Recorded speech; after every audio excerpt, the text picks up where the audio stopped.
Hello students, നമ്മളിന്ന് start ചെയ്യാൻ പോകുന്നത് മൊഡ്യൂൾ 5 ആണ്. ഹ്യൂമൻ റൈറ്റ്സിൻ്റെ CHCRT 05 സെയിം പേപ്പർ തന്നെയാണ്.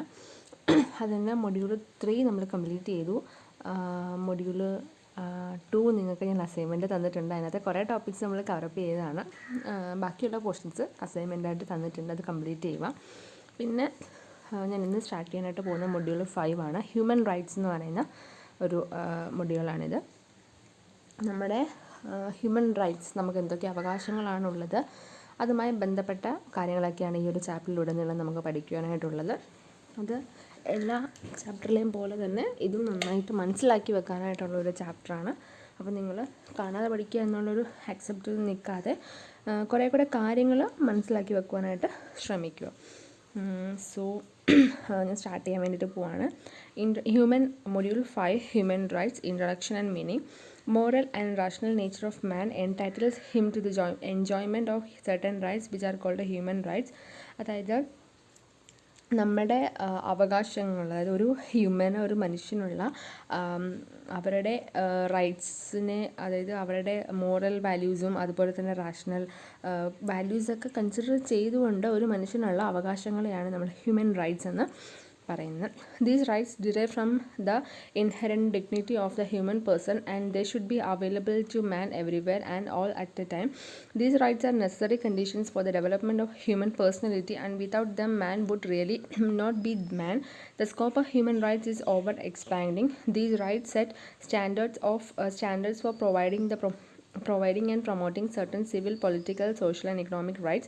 For instance, the right to be life guaranteed to a citizen of India by constitution become meaningful only when the state sets standards for providing good education, healthy living conditions and better opportunities for social and economic advancement.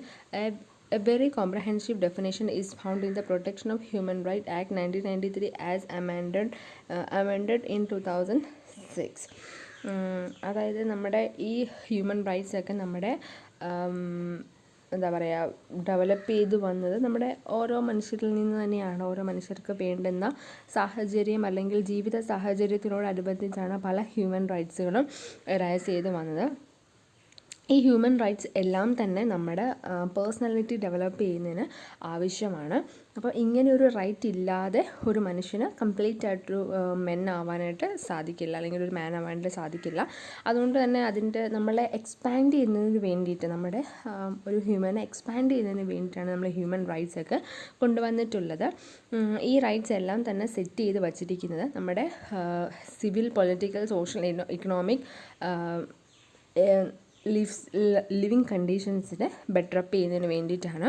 അതുപോലെ തന്നെ ഒരു നമ്മുടെ ഇന്ത്യയിൽ നമ്മളൊരു Indian citizen ആണെന്നുണ്ടെങ്കിൽ നമ്മുടെ ആ ഒരു ഇന്ത്യ നമുക്ക് മേൽ നൽകുന്ന ചില അവകാശങ്ങളാണ് നമ്മുടെ ഹ്യൂമൻ റൈറ്റ്സ് എന്ന് പറയുന്നത്. അപ്പോൾ അതുണ്ടെന്നുണ്ടെങ്കിൽ നമുക്ക് എല്ലാം കൊണ്ടും വളരെ ഹെൽത്തി ആയിട്ടുള്ളൊരു ലിവിങ് കണ്ടീഷൻസ് നമുക്ക് നമ്മുടെ രാജ്യം തന്നെ നമുക്ക് തരുന്നതാണ്. അതായത് ഈ വക സെറ്റ് ഓഫ് ഹ്യൂമൻ റൈറ്റ്സിലൂടെ നമുക്ക് നമ്മുടെ രാജ്യം തന്നെ തരുന്നതാണ് നല്ല ഹെൽത്തി ആയിട്ടുള്ളൊരു ലിവിങ് കണ്ടീഷൻ. അപ്പം a very comprehensive definition is found in 1993 human right act പ്രകാരം.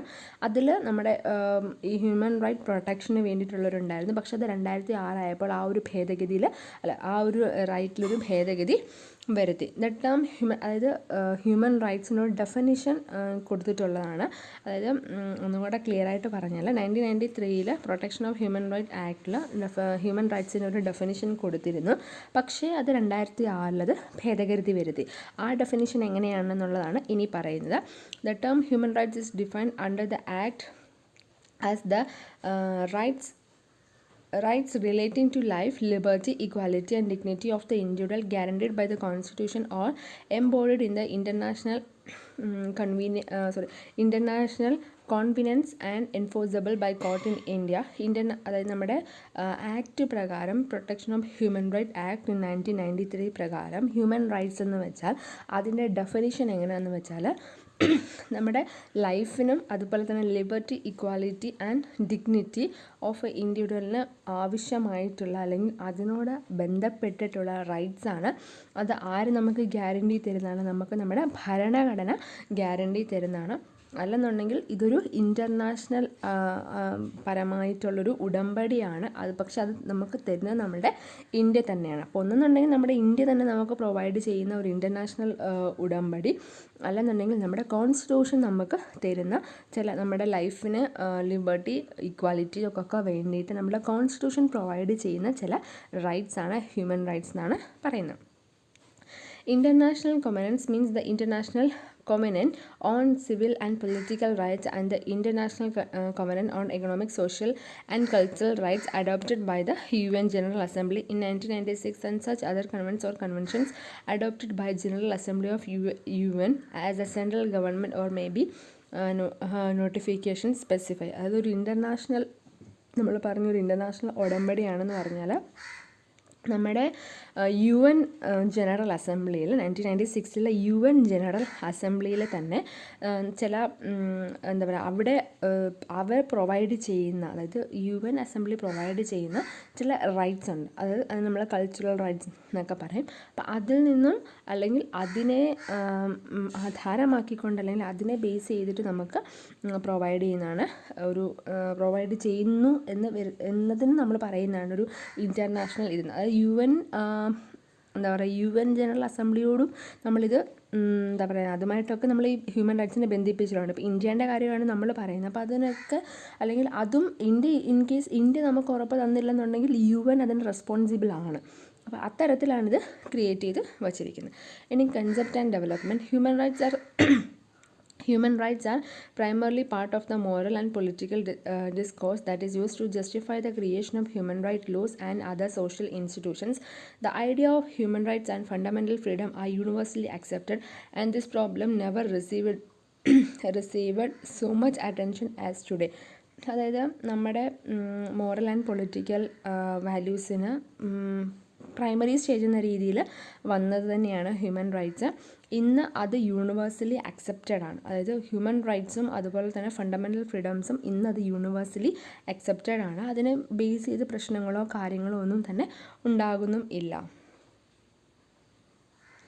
So much attention. The concept of human rights has come a long way. Its history spreading over 18 centuries. It is noteworthy that the concept of human rights has been all along the revolutionary one.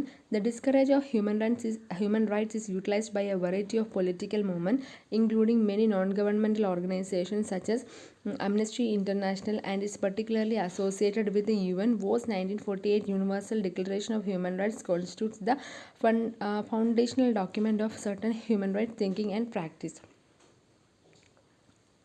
അതായത് നമ്മുടെ human rights എന്ന് പറയുന്ന concept ഒരു 18 സെഞ്ച്വറീസിലായിട്ട് ഇങ്ങനെ spread ചെയ്ത് വരുന്ന ഒരു കാര്യമാണ് ഹ്യൂമൻ റൈറ്റ്സ് എന്നൊക്കെ പറയുന്നത്.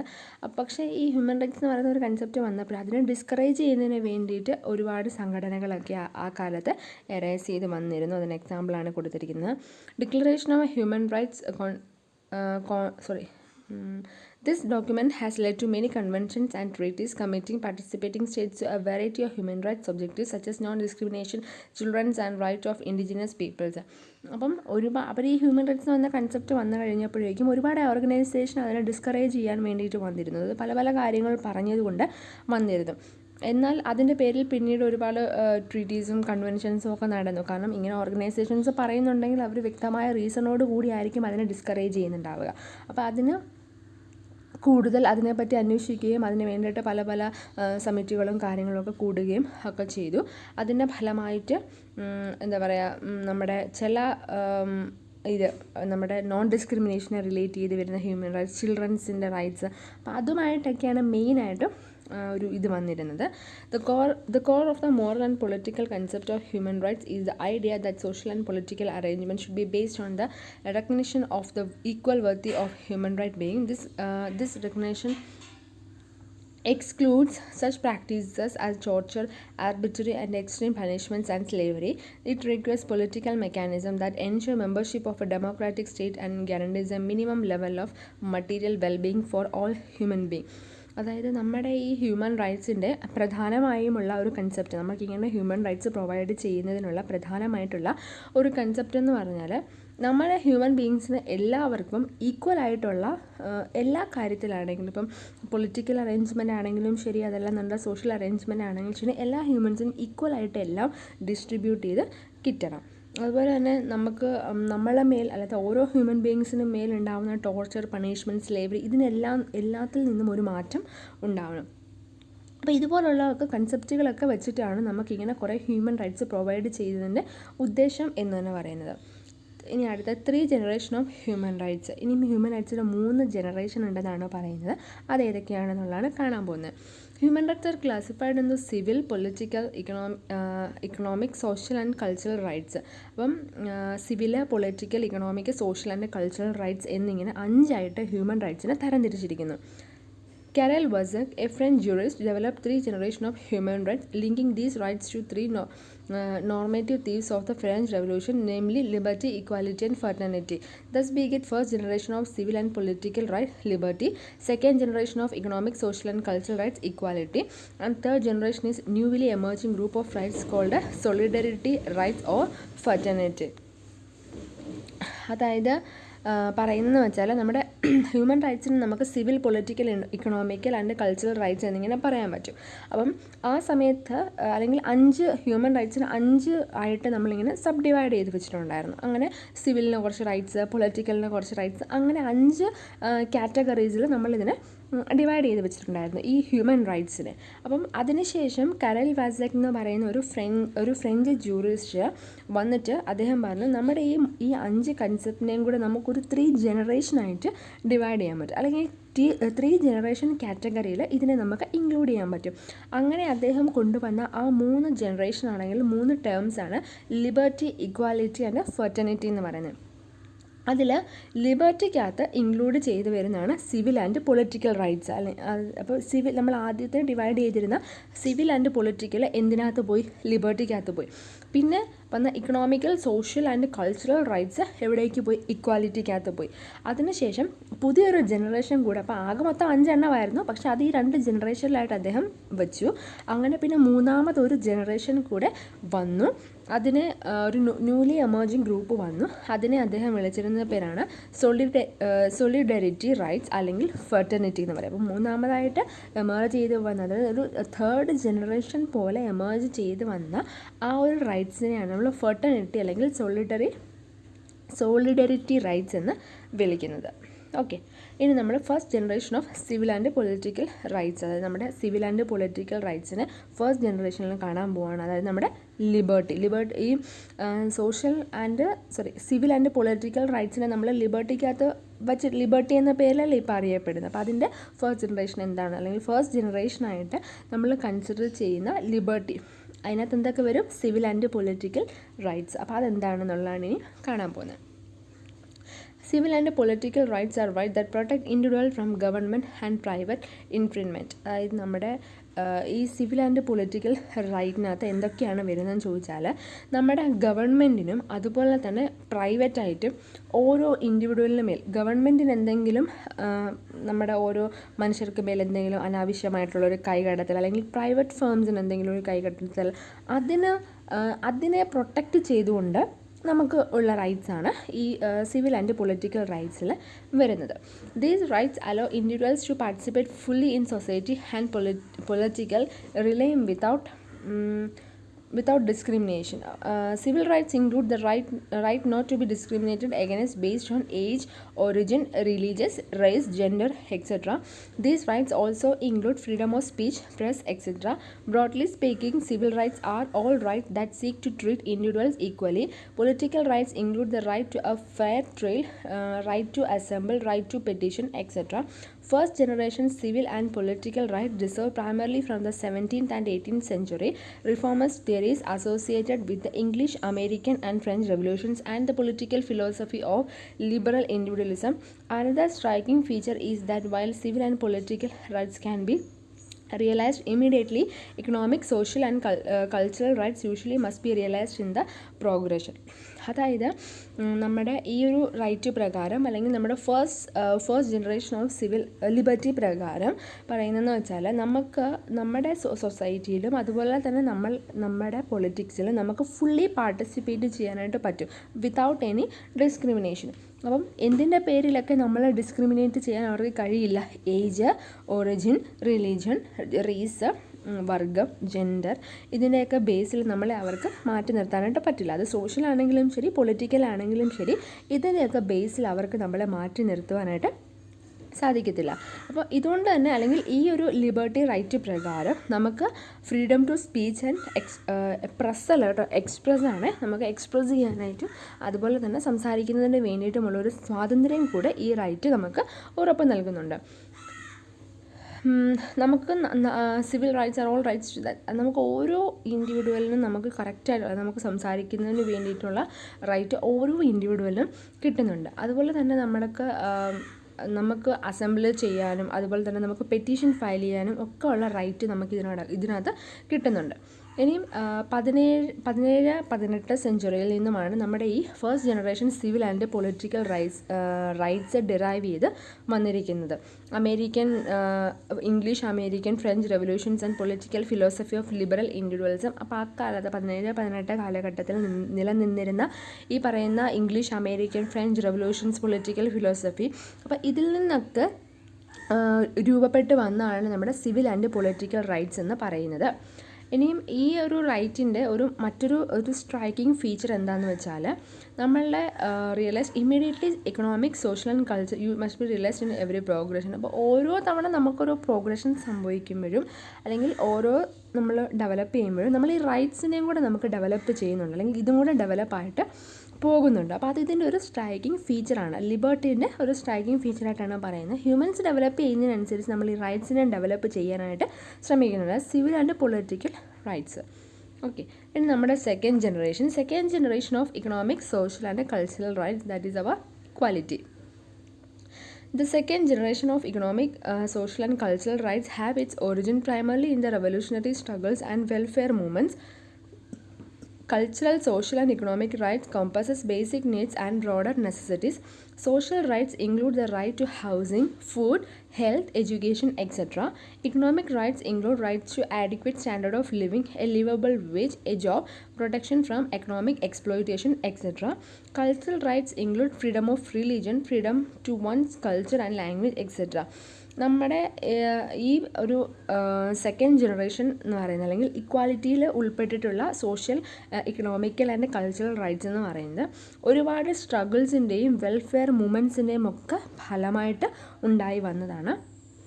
അതുകൊണ്ട് തന്നെ ഇതിനകത്ത് നമുക്ക് ആവശ്യത്തിനുള്ള റൈറ്റ്സ് തരുന്നതാണ് ശരിക്കും ഈ ഇക്വാലിറ്റിക്കകത്ത്. അപ്പം സോഷ്യൽ റൈറ്റ്സിനകത്ത് എന്തൊക്കെയാണ് ഉൾപ്പെടുന്നതെന്ന് ചോദിച്ചാൽ വീട് വെക്കാനുള്ള അവകാശം, ഫുഡ്, ഹെൽത്ത്, എഡ്യൂക്കേഷനൊക്കെ.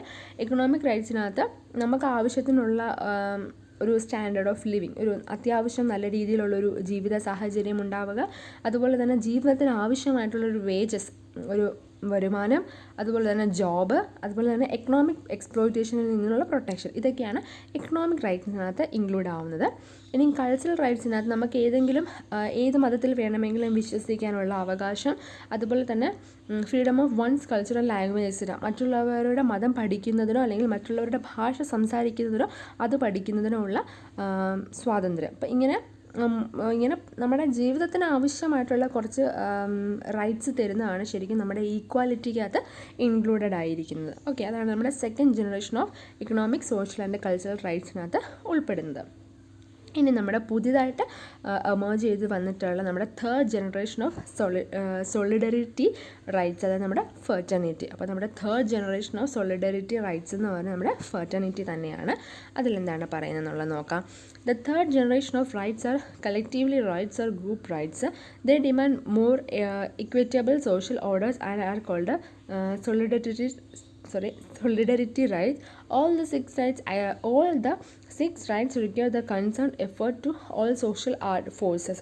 അതായത് നമ്മുടെ ഈ സോളിഡറിറ്റി റൈറ്റ്സിനകത്ത് ഇല്ലെന്നുണ്ടെങ്കിൽ നമ്മുടെ ഫെർട്ടർണിറ്റിക്കകത്ത് വരുന്നതെന്ന് വെച്ചാൽ ഒന്നെങ്കിൽ ഒരു കളക്റ്റീവ് റൈറ്റ്സ് അല്ലെങ്കിൽ ഗ്രൂപ്പ് റൈറ്റ്സ്, കളക്റ്റീവായിട്ടുള്ള റൈറ്റ്സോ അല്ലെങ്കിൽ ഗ്രൂപ്പ് റൈറ്റ്സോ ആയിരിക്കും ഇതിനകത്ത് വരുന്നത്. നമ്മുടെ നമുക്ക് കൂടുതൽ സോഷ്യലായിട്ട് കൂടുതൽ എന്താ പറയുക സോഷ്യലി കുറച്ചുകൂടി ബെറ്ററായിട്ട് വേണമെന്നുണ്ടെങ്കിൽ അതിനെ റിലേറ്റ് ചെയ്ത് വരുന്ന റൈറ്റ്സ് ആയിരിക്കും ഇതിനകത്ത് ഉണ്ടാവുക.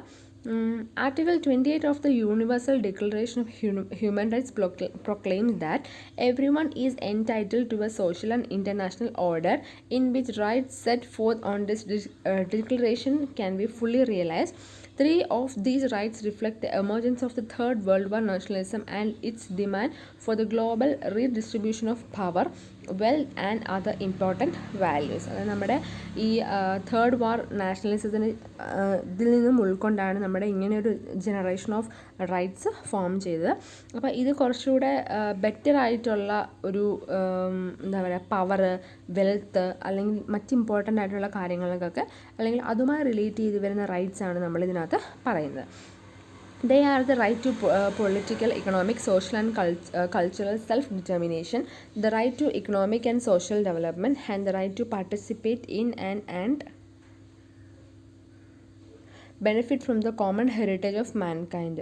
അതായത് നമ്മുടെ മനുഷ്യർക്ക് വേണ്ടുന്ന എന്തെങ്കിലും കാര്യങ്ങളിലോ ഒന്നെങ്കിൽ നമ്മൾ പാർട്ടിസിപ്പേറ്റ് ചെയ്യാനോ അതിൽ നിന്ന് നമുക്ക് എന്തെങ്കിലും കിട്ടാനോ അതായത് എന്തെങ്കിലും പ്രോഗ്രാംസിലൊക്കെ ആണെങ്കിലും നമുക്ക് ആക്റ്റീവ്ലി പാർട്ടിസിപ്പേറ്റ് ചെയ്യാനും മനുഷ്യന് ആവശ്യമായിട്ടുള്ള ഇതിൽ നിന്നും കോമൺ ആയിട്ട് നടത്തുന്ന എന്തിലേലുമൊക്കെ പാർട്ടിസിപ്പേറ്റ് ചെയ്യാനായിട്ടും ഒക്കെയുള്ളൊരു റൈറ്റ്സും കൂടെ നമുക്ക് ഇതിനകത്ത് നിന്ന് എൻഷുർ ചെയ്യുന്നുണ്ട്. The other three third generation rights, namely the right to peace, right to a healthy and balanced environment and the right to humanitarian disaster relief, suggest the importance or inefficiency of the nation and suggest in a certain critical respect.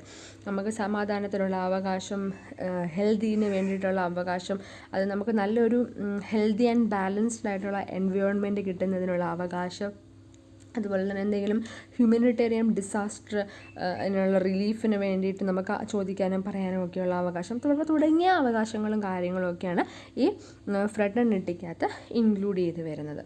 മനസ്സിലായോ? അങ്ങനെ 3 generation of rights പറയുന്നുണ്ട്. ഓരോന്നിനകത്തും included ആയിട്ടുള്ള എന്തൊക്കെ കാര്യങ്ങളാണെന്നുള്ളതുമാണ് പറഞ്ഞത്. മനസ്സിലായെന്ന് ഞാൻ വിശ്വസിക്കുന്നു. ഇനി അടുത്തത് നമുക്ക് കാണാനായിട്ടുള്ളത് യൂണിവേഴ്സലിറ്റി ഓഫ് ഹ്യൂമൻ റൈറ്റ്സ് ആണ്. അതിനകത്ത് എന്താ പറയുന്നത് നോക്കാം. University of human rights means the human rights must be the same everywhere and for every one.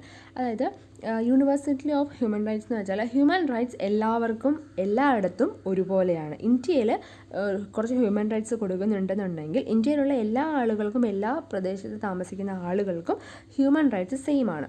അതിനെയാണ് യൂണിവേഴ്സിറ്റി ഓഫ് ഹ്യൂമൻ റൈറ്റ്സ് എന്ന് പറയുന്നത്. But by virtue of being human, every individual is entitled to inalienable rights and freedom. അതായത് these rights ensure the dignity and worth of human person and guarantee human well-being. അപ്പം നമ്മളൊരു human being ആയതുകൊണ്ട് തന്നെ ഓരോ ഇൻഡിവിജ്വലിനും എന്താ പറയുക വേർതിരിവില്ലാത്ത രീതിയിൽ എല്ലാ റൈറ്റ്സും പ്രൊവൈഡ് ചെയ്യുക, എല്ലാ സ്വാതന്ത്ര്യവും പ്രൊവൈഡ് ചെയ്യുക. അതായത് എല്ലാ ആളുകൾക്കും ഒരേപോലെ സ്വാതന്ത്ര്യമാണെങ്കിലും റൈറ്റ്സ് ആണെങ്കിലും പ്രൊവൈഡ് ചെയ്യുക. അതാണ് ഉദ്ദേശിക്കുന്നത്.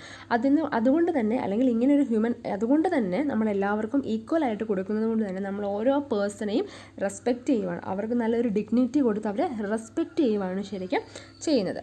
In 1993, World Conference noted that it is the duty of states, regardless of their political, economical and cultural systems, to promote and protect all human rights. അപ്പം 1993 വേൾഡ് കോൺഫറൻസ് പ്രകാരം പറയുന്നത് നമ്മുടെ ഓരോ ഹ്യൂമൻ റൈറ്റ്സിനെയും പ്രൊട്ടക്റ്റ് ചെയ്യേണ്ടിട്ടുള്ള ഫുൾ ആയിട്ടുള്ള ഉത്തരവാദിത്തം എന്ന് പറയുന്നത് political, economical, cultural സിസ്റ്റത്തിനെ promote ചെയ്യുകയും അതിനെ പ്രൊട്ടക്റ്റ് ചെയ്യേണ്ടയും ഉത്തരവാദിത്തം ആരുടെയാണ്? ഓരോ സ്റ്റേറ്റിനുമാണുള്ളത്. Human rights are also indivisible. This means that civil and political rights on the one hand, economical, social and cultural hand on the other hand must be treated equally. അതായത് human റൈറ്റ്സിനെ നമുക്ക് വീണ്ടും divide ചെയ്യാൻ പറ്റത്തില്ല. Human റൈറ്റ്സിനെ divide ചെയ്യാൻ പറ്റത്തില്ല എന്ന് വെച്ചാൽ നമ്മുടെ സിവിൽ ആൻഡ് പൊളിറ്റിക്കൽ റൈറ്റ്സിനെ ഒരു കയ്യിൽ വെച്ചിരുന്നാൽ മറ്റേ കയ്യിൽ എന്തായിരിക്കണം? Economical, social and cultural rights ആയിരിക്കണം. അപ്പോൾ അതുകൊണ്ട് തന്നെ നമുക്കിതിനെ ഡിവൈഡ് ചെയ്ത് കാണാനായിട്ട് പറ്റത്തില്ല.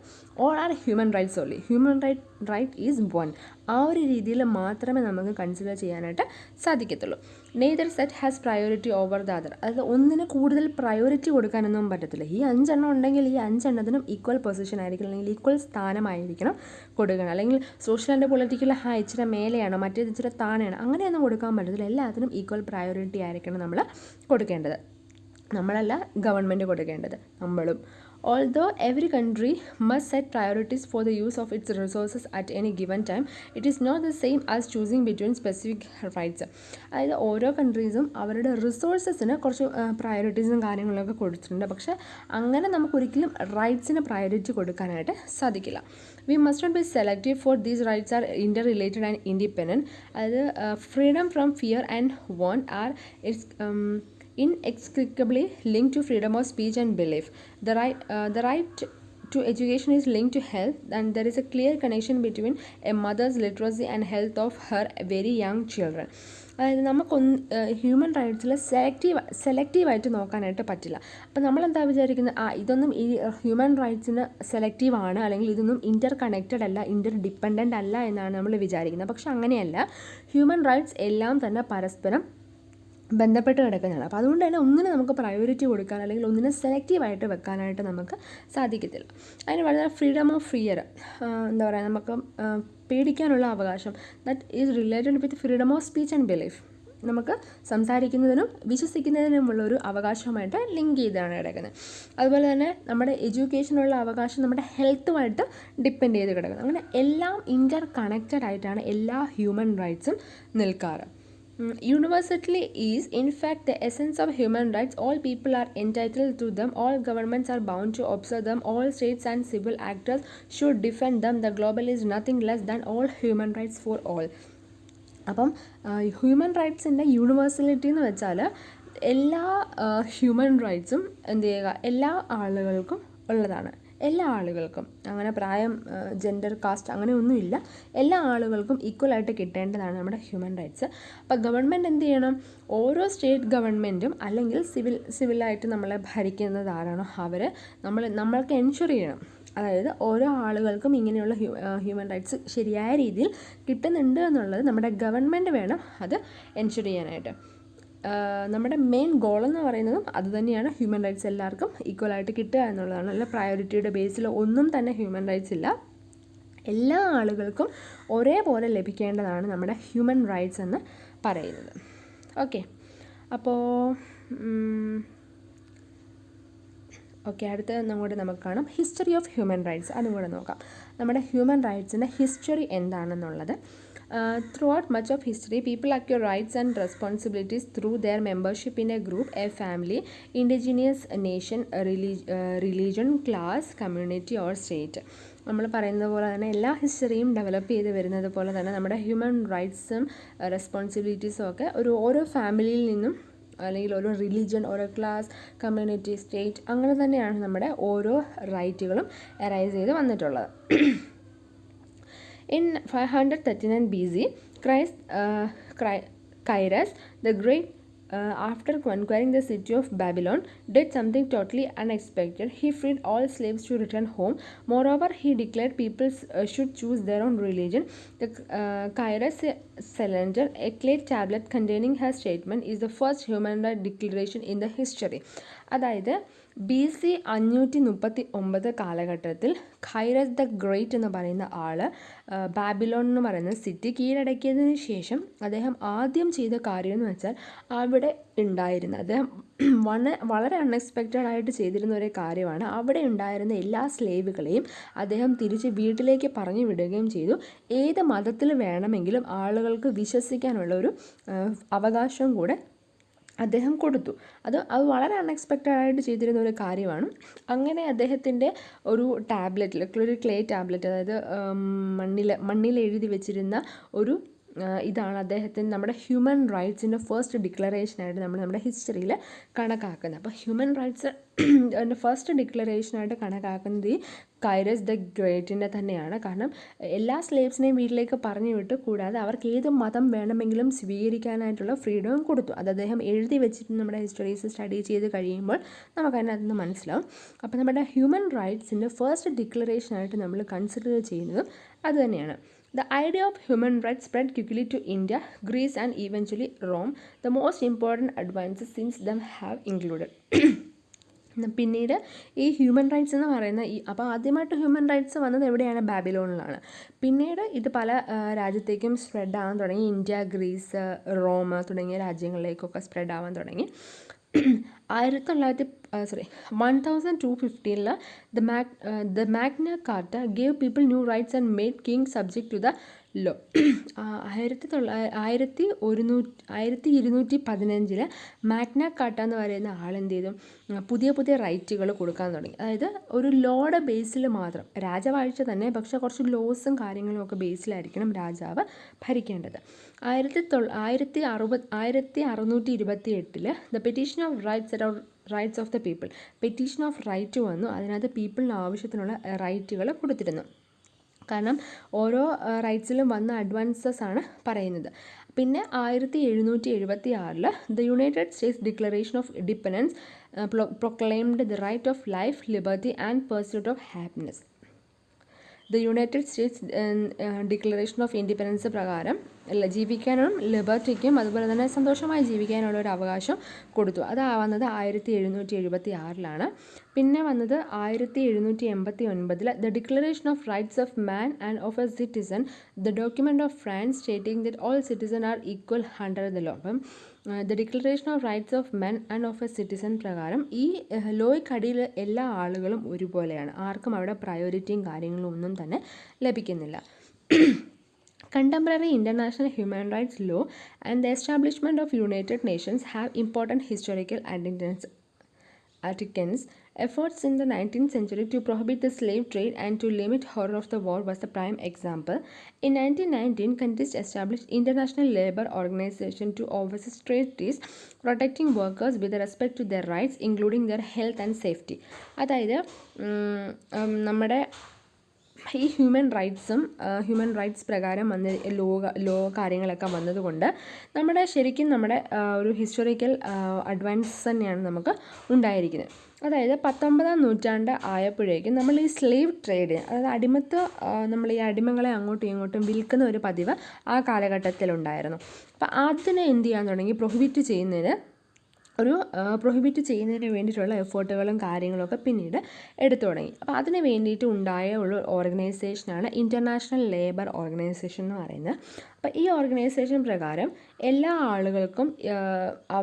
ആളുകളെയും സംരക്ഷിക്കുക, ഈ ഒരു ഹ്യൂമൻ റൈറ്റ്സ് പ്രകാരം എല്ലാ ആളുകളെയും സംരക്ഷിക്കുക, അവർക്ക് വളരെ ഹെൽത്തി ആയിട്ടും സേഫായിട്ടും ജീവിക്കാനുള്ള ഒരു ജീവിത സാഹചര്യം ഒരുക്കി കൊടുക്കുക.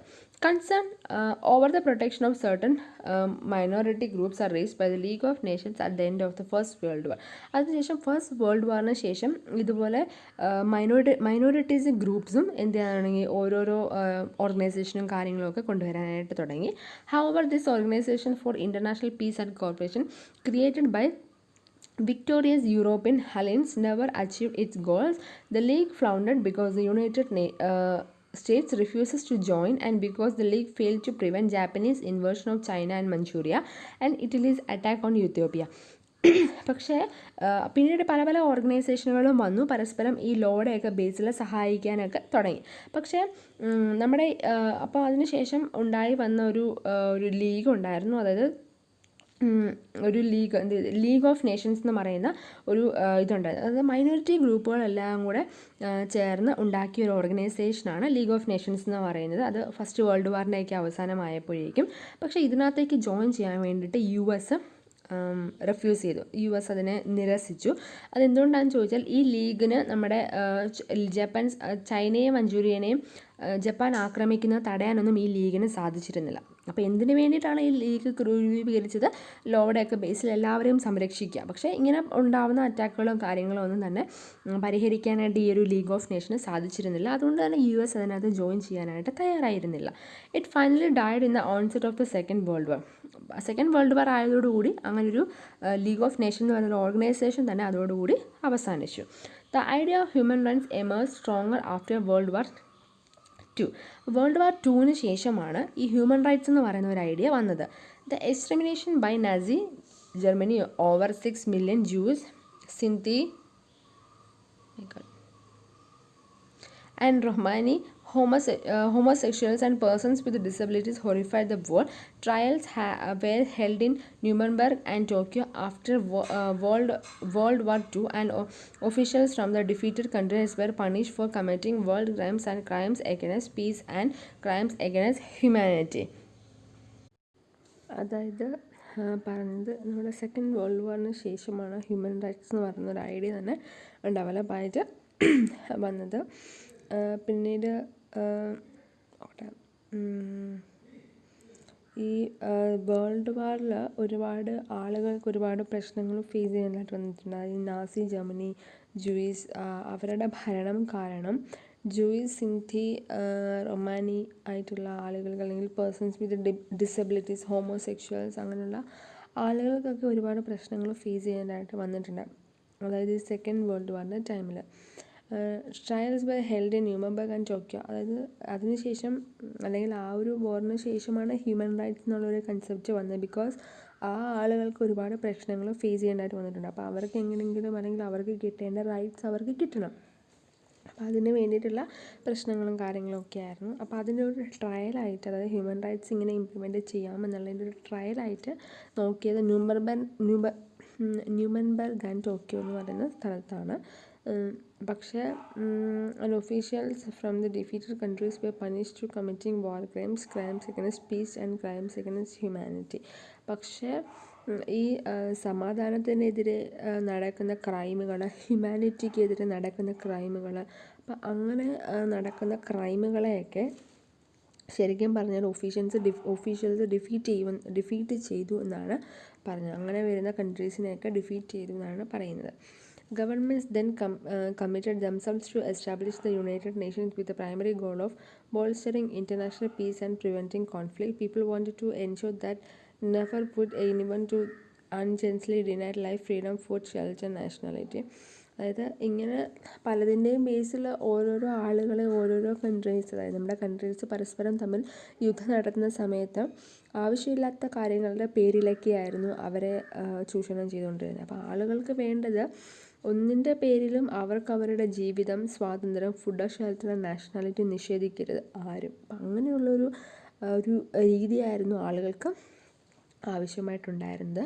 The essence of these emerging human rights principles are captured in president Franklin Delano Roosevelt's in 1941 State of Union address when he spoke for the world, founded on 4 essential freedoms: freedom of speech, religion, freedom from want and fear. അതായത് അതിനുശേഷം human rights എന്ന് പറയുന്ന അല്ലെങ്കിൽ human റൈറ്റ്സിൻ്റെ principles arise ചെയ്ത സമയത്ത് അദ്ദേഹം, അതായത് ഒരു പ്രസിഡന്റ് ഫ്രാങ്ക്ലിൻ ഡെലാനോ റൂസ്വെൽറ്റ് എന്ന് പറയുന്ന ഒരു ആൾ സ്റ്റേറ്റ് ഓഫ് യൂണിയനിൽ അഡ്രസ്സ് ചെയ്ത് സംസാരിച്ചപ്പോൾ അദ്ദേഹം പറഞ്ഞു, പ്രധാനമായും നമുക്ക് 4 ഫ്രീഡംസാണ് വേണ്ടത്. അതായത് സ്പീച്ചിനുള്ള ഫ്രീഡം, ഏത് മതത്തിൽ വേണമെങ്കിലും വിശ്വസിക്കാനായിട്ടുള്ള freedom, freedom from want and fear, ആവശ്യങ്ങൾ നമുക്ക് ചോദിച്ച് മേടിക്കാൻ സാധിക്കണം, അതുപോലെ തന്നെ പേടിയിൽ നിന്നുമുള്ളൊരു ഫ്രീഡം കേട്ടോ. ആവശ്യങ്ങൾക്കും അതുപോലെ തന്നെ പേടിയിൽ നിന്നും നമുക്ക് രക്ഷ നേടണം. അപ്പോൾ അതിന് വേണ്ടിയിട്ടുള്ളൊരു ഫ്രീഡം, അങ്ങനെ 4 എസെൻഷ്യൽ ഫ്രീഡമാണ് നമുക്ക് വേണ്ടതെന്നാണ് അദ്ദേഹം പറയുന്നത്. The calls came from across the globe for human rights standards to protect citizens from abuses by the government, standards against which nations could be held accountable for the treatment of those living within her borders. These voices played a critical role in San Francisco meeting that drafted in UN Charter in 1945. അതായത് ഇങ്ങനെ ഓരോരോ ഗവൺമെൻറ്റുകൾ പോലും അവിടെ കീഴിലുണ്ടായിരുന്ന ആളുകളെ abuse ചെയ്യുന്നുണ്ടായിരുന്നു. അപ്പോൾ abuse ചെയ്യുന്നതിൽ നിന്നൊക്കെ ഒരു രക്ഷ നേടുന്നതിന് വേണ്ടിയിട്ടാണ്. അപ്പം ചുമ്മാ പരസ്പരം ആളുകൾ തമ്മിൽ അബ്യൂസ് ചെയ്യുക എന്നുള്ള രീതി അല്ലാണ്ട് ഗവൺമെൻറ് തന്നെ അല്ലെങ്കിൽ പ്രൈവറ്റ് ഫേംസ്, അതോറിറ്റീസ് തന്നെ ചൂഷണം ചെയ്യുന്നതിൽ നിന്നും രക്ഷ നേടുന്നതിന് വേണ്ടിയിട്ടായിരുന്നു അവർ മെയിനായിട്ടും, അല്ലെങ്കിൽ അതിനൊക്കെ കാരണങ്ങൾ കൊണ്ടാണ് ഹ്യൂമൻ റൈറ്റ്സ് വേണം എന്നിങ്ങനെ പറഞ്ഞത്. അപ്പോൾ അതിന് വേണ്ടിയിട്ട് നമ്മുടെ സാൻ ഫ്രാൻസിസ്കോ മീറ്റിങ്ങിൽ അല്ലെങ്കിൽ ഇങ്ങനെയുള്ള ശബ്ദങ്ങളൊക്കെ വളരെയധികം സ്വാധീനം ചെലുത്തിയിരുന്നു. എവിടെ? നമ്മുടെ സാൻ ഫ്രാൻസിസ്കോ മീറ്റിങ്ങിൽ. അത് UN ഓർഗനൈസ് ചെയ്ത മീറ്റിംഗ് ആയിരുന്നു സാൻ ഫ്രാൻസിസ്കോയിൽ നടന്നിരുന്നത് 1945. അപ്പോൾ ഇങ്ങനെയുള്ള ആവശ്യങ്ങളൊക്കെ അല്ലെങ്കിൽ ഇത്തരത്തിലുള്ള ശബ്ദങ്ങൾക്കൊക്കെ വളരെയധികം ഇമ്പോർട്ടൻസ് ആ ഒരു മീറ്റിങ്ങിൽ കൊടുത്തിട്ടുണ്ടായിരുന്നു. അതായത് അതോറിറ്റീസ് തന്നെ നമ്മളെ ഇതാക്കുക, അതിനെതിരെ നമുക്കൊരു റൈറ്റ്സ് വേണം. അപ്പം അങ്ങനെ ഉള്ള ആളുകളൊക്കെ ആ ഒരു സമ്മേളനത്തിൽ പറഞ്ഞിട്ടുണ്ടായിരുന്നു. Member states of the United Nations pledge to promote respect for the human rights of all, To advance this goal, the UN established a commission on human rights and charged it with the task of drafting a document spelling out the meaning of the fundamental rights and freedom proclaimed in the Charter. The commission, guided by Eleanor Roosevelt's forceful leadership, captured the world's attention. അതായത് ഈ U എന്നിൽ നമ്മുടെ മെമ്പേഴ്സായിട്ടുള്ള പല countries ഉണ്ടായിരുന്നു. അപ്പോൾ അവരെല്ലാം തന്നെ എന്ത് ചെയ്തു, നമ്മുടെ ഹ്യൂമൻ റൈറ്റ്സ് എല്ലാവർക്കും കിട്ടണം എന്നുള്ളൊരു കൺസെപ്റ്റിനെ അവരെല്ലാവരും പ്രൊമോട്ട് ചെയ്തു, അതിനെ റെസ്പെക്റ്റ് ചെയ്തു. അപ്പോൾ ഈ ഒരു ഗോൾ അച്ചീവ് ചെയ്യുന്നതിന് വേണ്ടിയിട്ട് നമ്മുടെ UN എന്ത് ചെയ്തു, ഒരു കമ്മീഷൻ ഉണ്ടാക്കി, ഹ്യൂമൻ റൈറ്റ്സിന് മേലൊരു കമ്മീഷൻ ഉണ്ടാക്കി. ആൻഡ് ആളുകൾക്കെല്ലാം ചാർട്ടിൽ പ്രകാരം എല്ലാം വളരെ കൃത്യമായിട്ട് വിതൗട്ട് എനി സ്പെല്ലിംഗ് മിസ്റ്റേക്ക് എല്ലാം കൃത്യമായിട്ട് അതിൽ രേഖപ്പെടുത്താനായിട്ട് പറഞ്ഞു, because related to human rights. അതിനുശേഷം അല്ലെങ്കിൽ ഇങ്ങനെയൊരു കമ്മീഷൻ ഗൈഡ് ചെയ്തത് ഹ്യൂമൻ റൈറ്റ്സിന് വേണ്ടിയിട്ട് നമ്മുടെ UN തന്നെ ഉണ്ടാക്കിയതാണ് ഒരു കമ്മീഷൻ. ആ കമ്മീഷനെ ഗൈഡ് ചെയ്തിരുന്നത് എലാനോർ റോസ്വെൽറ്റ് എന്ന് പറയുന്ന ഒരു ലീഡറായിരുന്നു. അദ്ദേഹത്തിൻ്റെ നല്ലൊരു ലീഡർഷിപ്പ് തന്നെയായിരുന്നു അദ്ദേഹത്തിൻ്റെ. അത് വേൾഡ് അറ്റൻഷൻ വരെ നേടിയെടുത്ത തക്ക രീതിയിലുള്ളൊരു ലീഡർഷിപ്പായിരുന്നു അദ്ദേഹത്തിന് ഉണ്ടായിരുന്നത്. On December 10, 1948, the Universal Declaration of Human Rights has adopted by 56 members of the UN. അതായത് പിന്നീട് ഒരു 1948 ഡിസംബർ 10 ആയപ്പോഴേക്കും നമ്മുടെ ഹ്യൂമൻ റൈറ്റ്സിൻ്റെ യൂണിവേഴ്സൽ ഡിക്ലറേഷൻ വന്നു. അതായത് ലോകമെമ്പാടും ആ ഒരു ഡിക്ലറേഷൻ വന്നു. അത് UN ഉണ്ടായിരുന്ന 56 കൺട്രീസ് അത് അഡോപ്റ്റ് ചെയ്യുകയും ചെയ്തു. ആ ഒരു സമയത്ത് തന്നെ UN ഉണ്ടായിരുന്ന 56 മെമ്പേഴ്സ് എന്ന് ഉദ്ദേശിക്കുന്ന കൺട്രീസാണ് കേട്ടോ. അപ്പോൾ ഓരോ 56 കൺട്രീസും അത് അഡോപ്റ്റ് ചെയ്യുകയും ചെയ്തായിരുന്നു. അപ്പം ഇങ്ങനെയാണ് നമ്മുടെ ഹ്യൂമൻ റൈറ്റ്സിൻ്റെ ഒരു ഹിസ്റ്ററി എന്ന് പറയുന്നത് ഇത്രയുമാണ്. അപ്പോൾ ഇന്നത്തെ ഈ ഒരു ലെക്ചർ ഇവിടെ വൈൻഡപ്പ് ചെയ്യാം. ഒരുപാട് സ്പീഡിലാണ് ക്ലാസ് പോകുന്നത് എനിക്കറിയാം. പക്ഷേ ഉള്ളൊരു കാര്യം എന്താ വെച്ചാൽ ലിമിറ്റഡ് ടൈമിനുള്ളിൽ നമുക്ക് പോർഷൻസ് കംപ്ലീറ്റ് ചെയ്യേണ്ടതായിട്ടുണ്ട്.